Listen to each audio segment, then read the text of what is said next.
Around Dodge City and in the territory on West, there's just one way to handle the killers and the spoilers, and that's with a U.S. Marshal and the smell of Gunsmoke.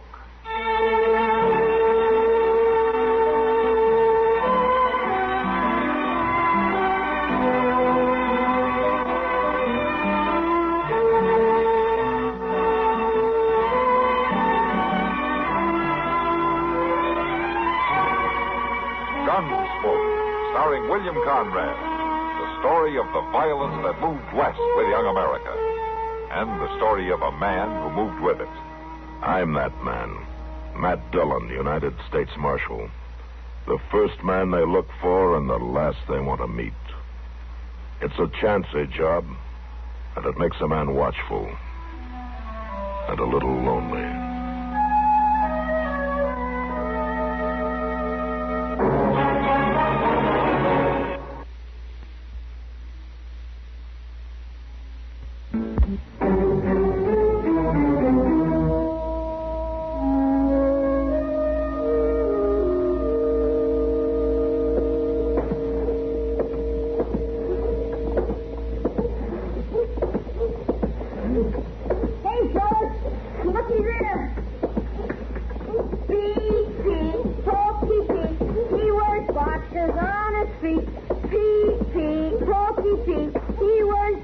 Now, Teddy, you stop that. Idea. Now, you leave that poor old man be. Well, I ain't doing nothing, Chester. Well, it ain't right you tormenting old Pete like that. All the fellas do it, Chester. It don't mean nothing. Old Pete don't care. How do you know he don't care? Well, he don't say nothing. It don't make no difference if he says nothing or not. Just ain't right teasing a body for no reason at all. He's awful funny-looking, Chester. Well, now, ain't that a shame? You live as long as old Pete, you might be funnier looking yet. What do you mean? You can't never tell what might happen to you, Ted. You might just grow another ear or another nose or something like that. No, sir, you can't tell at all how you might turn out. I'd be mighty careful before I poked any fun. Mighty careful. Well, I guess maybe. Here. Pull this one. I'll see if it's strong enough. All right. Hey, that's a fishing pole, ain't it? That's a fishing pole. Of course it's a fishing pole. Ted, if you spent more time down at the river instead of tagging along after old Pete, you wouldn't ask fool questions like that. Hold it steady now. Let me see it. Yeah, I guess that'll do all right. You going fishing now, Chester? Well, say, now that sounds like a good idea. Got a special place to go? Boy, I got me a place where them catfish is so big you can hear them meowing before you even reach the river. I'd like to see that, Chester. Well, it's a sight to see, Ted. A sight to see.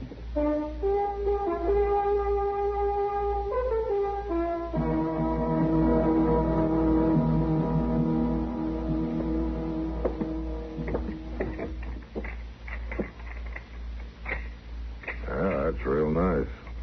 Yeah. That's just what you need, Matt. Another gun. What do you mean, Doc? Why, your office is full of them now. Well, now, this is a new model, Doc. I wanted the marshal to look over for me before I ordered any number of them. It's a centerfire repeater. Whatever that means. Well, if it works right, it means something mighty good, Doc, as far as rifles are concerned. I'll tell you that. Well, they say it works all right, Marshal. And they're making it in three sizes: a 15-shot rifle, a 12-shot carbine, and a half-size 6-shot. It's a new kind of gun, Doc. If folks had put as much time in on inventing things to cure people with as they do inventing things to kill them with, it would... Hello, Pete. I'll be right with you, Pete. Then go ahead, Charles. You wait on him, huh? I try to take care of him right away when he comes in. He don't come in very often. Sure, go ahead. Take your time. Yeah. All right, now, Pete, what can I do for you this month?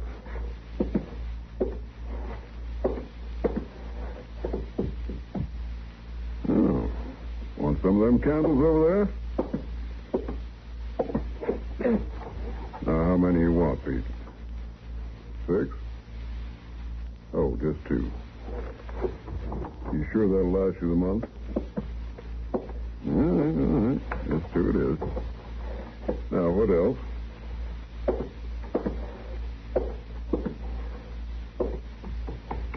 Beans. All right. Now, I'll tell you what I'll do. I'll start pouring them out. You let me know when to stop, huh? Just raise your hand, Pete, when I poured out enough. That's fine. Now, what else you need? Lamp wicks? Lamp chimney? Oh, coal oil. Well, sure.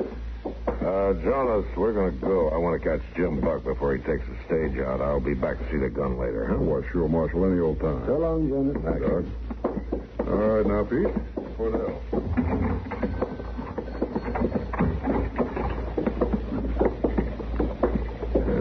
Pete's a strange old coot, isn't he? How long has he been around here, anyway? Who, Pete? Oh, heavens, Matt, I don't know. I doubt if anybody does. He's been coming into town once a month. Ever since I've been here, and probably long before that. Why doesn't he talk, Doc? You know what ails him? No, I don't, Matt.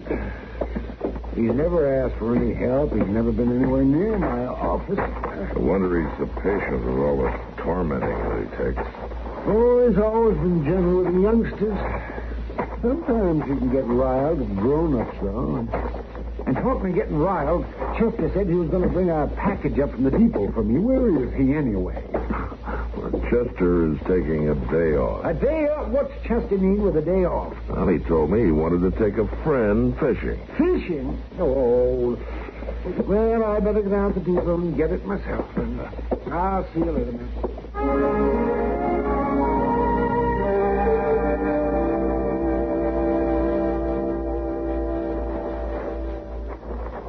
I don't hear no catfish meowing, Chester. We're right on the bank, too. Well, now, see, it's just the wrong time of day. They don't seldom do it when the sun's so high.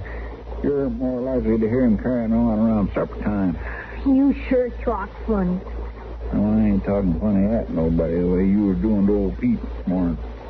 I won't do it no more. It's a good thing. Might not come out so good next time.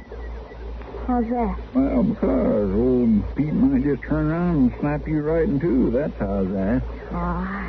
You don't do nothing. Mind your line. It's heading for that snag downstream. Watch it. That's better. No, Pete ain't done nothing yet, but he's getting older and tireder, and what with not even getting any sleep at all, he... No sleep? Well, they say he don't sleep a wink. He just sits there with that little old shack of his, guarding that treasure. Here, you want some more bread and cheese? Ugh, she smells kind of funny. Well, it is pretty stout, but that just signifies it's good. Eat all you want. It's good for you. What kind of treasure does old Pete have? Oh, he got a little old dab of treasure buried out there. They say he towed it clean up the Mississippi off in a pirate ship. You ever seen it, Chester? Well, no, I ain't never seen it exactly, but he uses gold money when he comes to town. He sure has to get it from somewhere. Pirate gold. That's what it is, pieces of eight. Pieces of what? I'd sure like to see some pieces of eight. Well, now, I ain't so sure that it's pirate I gold. might just take me a run out there and see. Now, that ain't likely to be a very good idea. Sit still, Ted. If you fell in that river, the catfish would have to help you. Where are you going? I gotta get back, Chester. I got something to do. Well, now, don't you get lost getting home. Boys, they sure don't grow up like they used to. It's just hard to tell what the world's coming to.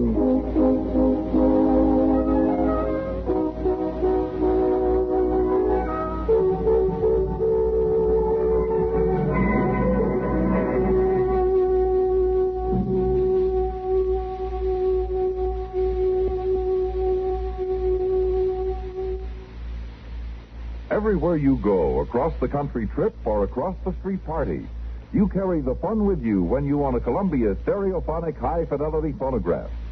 There's a marvelous selection of 7 new portable models in smart new color combinations at your Columbia phonograph dealer, from which you may choose. Each one is a masterpiece of design and beauty. More quality, more features, and more styling have been built into these sturdy portables than ever before. How much fun you'll have enjoying all the wonderful new sound of stereo records. Regular records take on new beauty, too, when played on handsome Columbia portables. You'll be amazed at the big console sound that is reproduced by Columbia portable stereophonic high-fidelity phonographs. You'll thrill to the excitement of Stereo One by Columbia, #1 in the wonderful world of sound. And Columbia portables are economical, too. Prices start as low as $24.95. See them and hear them at your Columbia phonograph dealer.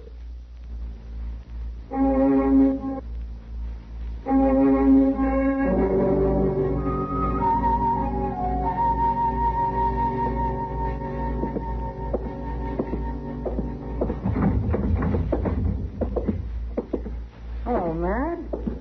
You couldn't hold out, huh? You win, Kitty. It's too hot to sit in that office waiting for something to happen. Well, sit down. Yeah, thanks. Sam, bring us some beer, will you, please? Sure, Kitty. Oh, it is hot.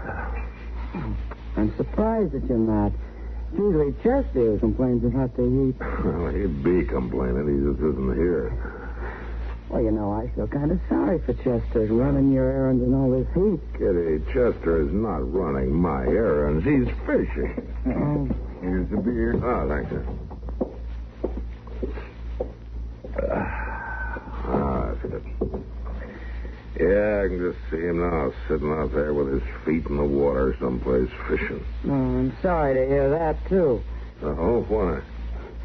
Well, he usually comes in with a string of smelly catfish and presents them to me, and I never know how to refuse him. I don't know how to get rid of him either.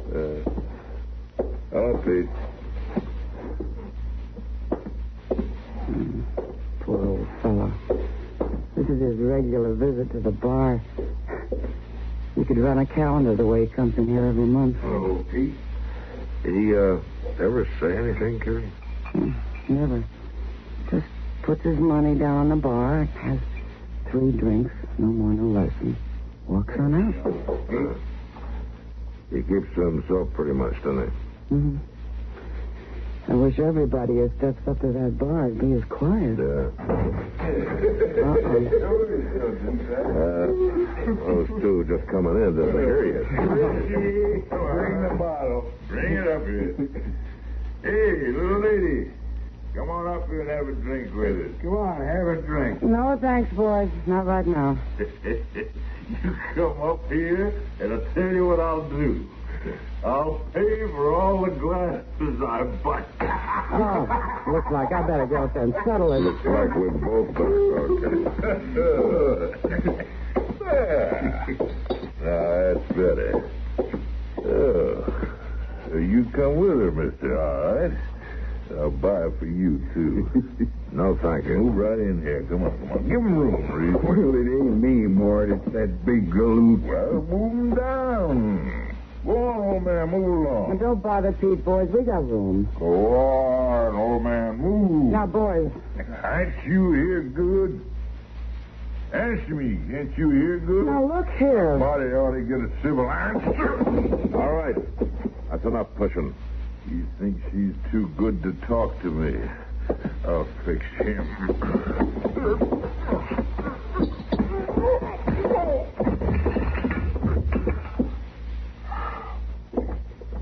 Here, I'll help you up. Why? That old fool. He knocked me down. I'll fix him. Pete's a little tougher than he looks, isn't he? I'll fix him good. Whatever he did to you, you had it coming. I'm gonna get him. No. What you're gonna do is get out of here and sober up. Maybe I will for now, Marshal. Maybe I will for now. But that uppity old man ain't gonna get away with it. And there ain't nothing you can do about it. I wouldn't count on that.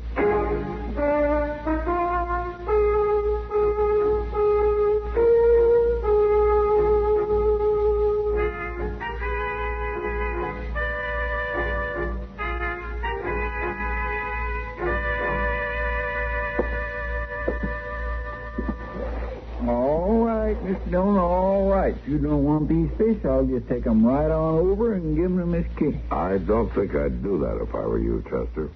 Why not? Well, she hasn't gotten over that last batch yet. Why, it's been a good week since I give Miss Kitty them last fish. She ought to be more than ready for this nice new mess. I don't think she is.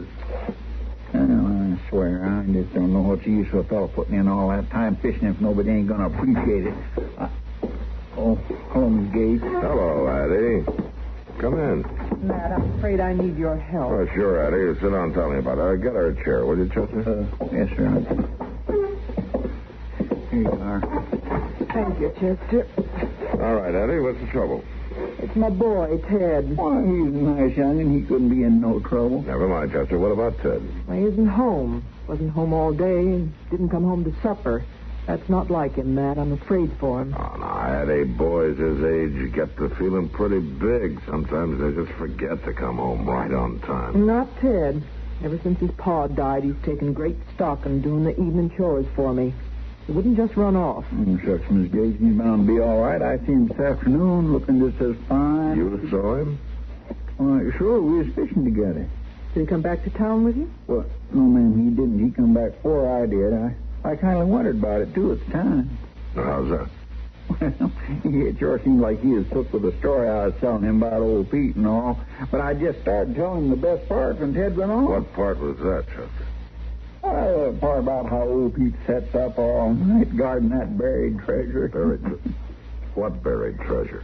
Well, now, I don't really take much stock in it, but the boys seem to be pretty took with it. Chester, what did you tell him? Well, now, lots of people think old Pete's got some pirate's gold buried up there somewhere. Matt, that must be where the boy went. Yeah, he might have, Addie.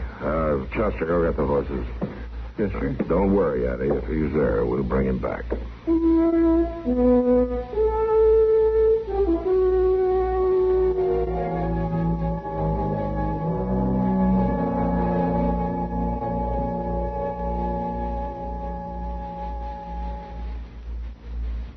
The way CBS Radio's Andy Griffith put it recently, my wife and I have picked out a dandy place for our vacation. It has accommodations for children, it includes hi-fi and air conditioning, and it's a veritable mecca for the tired breadwinner. As a matter of fact, it's got all the comforts of home. You know why? It is home. Well, that's a sample of the offbeat Griffith humor that's winning him new fans every weeknight here on CBS Radio. His approach, according to one observer of the current comedy scene, is a 1959 version of the late Will Rogers. The genial drawl is there, and there's the same twinkling sense of fun. You're sure to like what you hear when Andy Griffith takes to the air right here at this spot on your dial. Along with Andy Griffith, you'll enjoy hearing all those sparkling comedy time features. The Amos and Andy Music Hall, Burns and Allen, and Bob and Ray. They're yours for the laughing, weeknights on CBS Radio.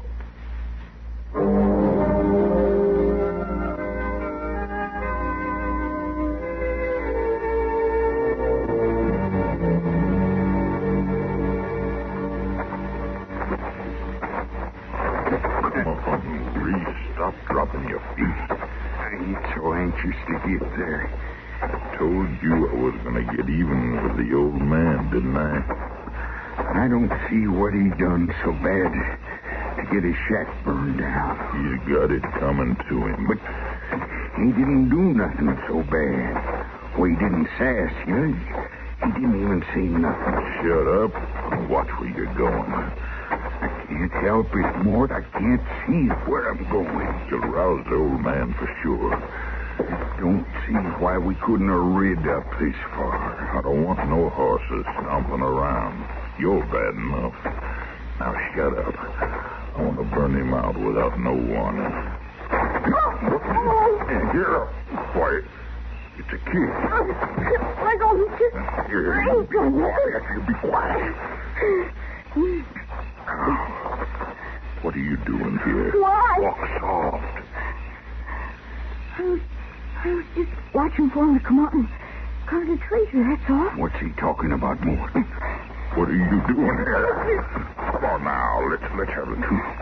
That's the truth, Mr. Arness. It's pirate treasure. Who told you that? Well, the man from Marshal's office. He says Pokey Pete sits up all night gardening. You better not try to fool me, boy. I ain't fooled. Cross my heart, I ain't. All right, then. Where's it buried? Oh, I don't know. Oh, you better tell me. Come on, Lord. Let the boy go. That foolish old man ain't got no gold. Well, he don't even have a decent pair of boots. Maybe he does and maybe he don't. But it's sure worth finding out.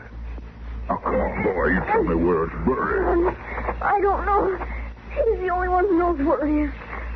The old man's the only one. Did you hear that, Reese? I heard it. Well, he was too uppity to talk to us before, but we'll sure get some talk out of him this time. I thought we was just going to sneak up and burn the place. We'll burn it after we talk to him, Reese. After we make him talk. Come on. Please, mister. Can I go now? What's the matter, Sonny? Don't you want to see the treasure? Well, I want to go home. You ain't going home yet, Sonny. Not just yet.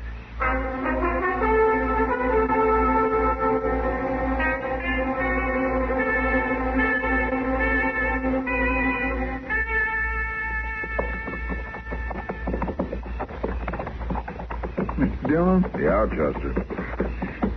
I'll feel just terrible bad if that boy gets himself in a fix from something I said. Forget it, Chester. Boys his age are likely to run off now and then. No, but me telling him that fool story, that's what started him off. Well, if you hadn't told him, somebody else would. Well, I sure do hope he got hurt, and I know. A night in the open isn't going to hurt him, Chester. I know, but that's mighty rough country, and I just ain't too sure what old Pete'd do to it. Look yonder, Mr. Dillon. What? There's a fire out there. Yeah. Must be Pete's shack. Come on.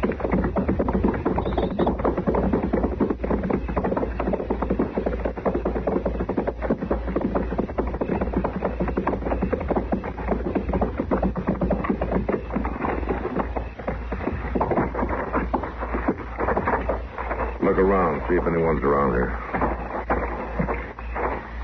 There, Mr. Dillon, just outside the door. Oh, yeah.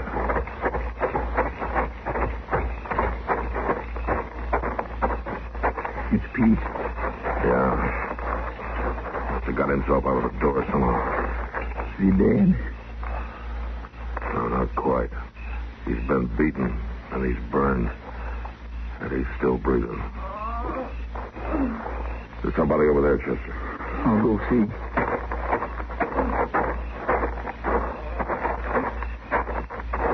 Oh, my gracious.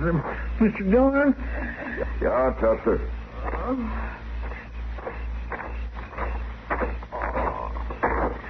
He's dead. I found his head. He's been hurt, too.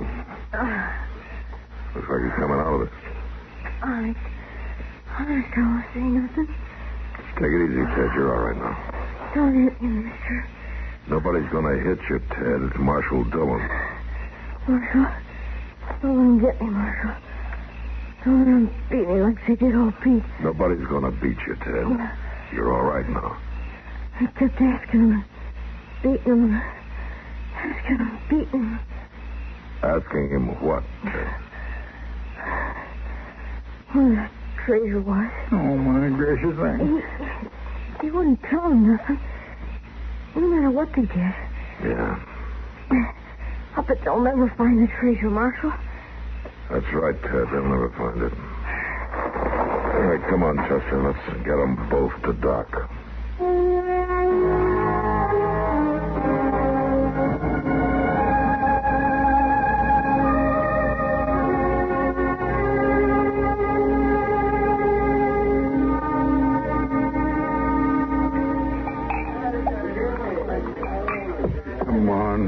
Drink up and let's get out of here. Oh, quit your fussing, Reese. Ain't no hurry. I thought we was just coming through Dodge to get supplies. Well, we got him, didn't we? It just ain't smart to stand around drinking. I don't like it. I'd sooner be headed for Texas. We'll head there. Now, just don't push me. I want to put some distance between me and that shack. There ain't no shack no more. Ain't nobody knowed we was there. The kid does. I took care of the kid. Now, quit fussing at me. You two, you're under arrest. Marshal, there must be some mistake. There's no mistake. Get the guns, Chester. Yes, sir. You ain't getting my gun. You got no right. You got some idea of resisting arrest, mister? I ain't gonna let you take me. That'll be just fine with me. I'd like the excuse to beat you from here to the jail cell the way you beat old Pete. I don't know what you're talking about, Marshal. You don't know about a burning shack, or beating the old man, or the boy? Why, no, Marshal. You must be looking for somebody else. The boy says we're looking for you. Mort, you didn't kill him. Not the boy, not quite. But Pete died in Doc's office just a few minutes ago. Now, come on, let's go. You ain't taking me. The guy is gone.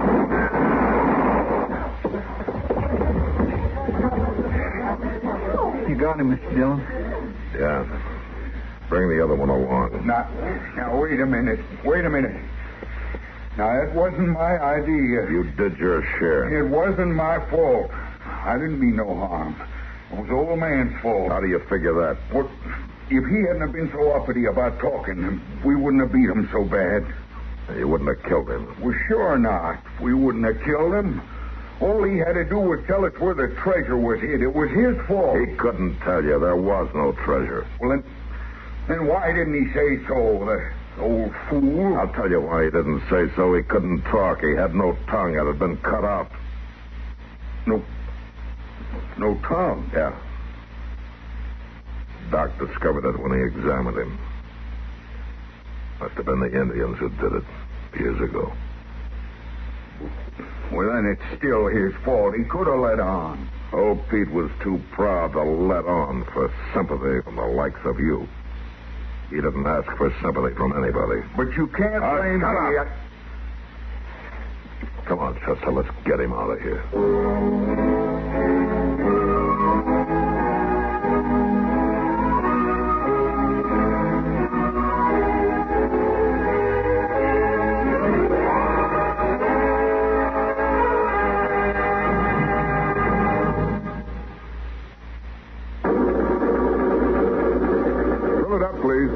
Aha, valve lifter noise. That engine sure needs new K-Site 3C heavy-duty crankcase concentrate.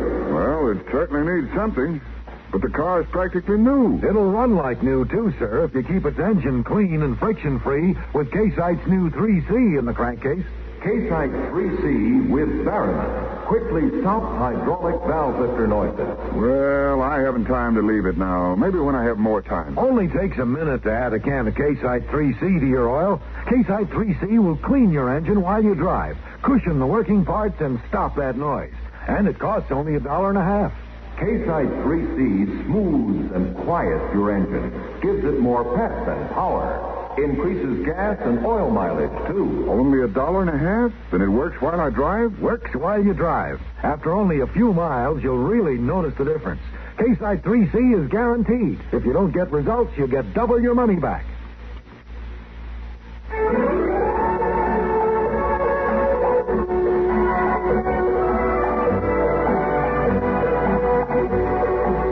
Gunsmoke. Produced and directed in Hollywood by Norman Macdonnell, stars William Conrad as Matt Dillon, U.S. Marshal. The story was specially written for Gunsmoke by Marion Clark, with editorial supervision by John Meston. Featured in the cast were Richard Beals, Barney Phillips, Gene Bates, Vic Perrin, and Bart Robinson. Farley Bear is Chester, Howard McNear is Doc, and Georgia Ellis is Kitty. This is George Walsh inviting you to join us again next week when CBS Radio presents another story on Gunsmoke.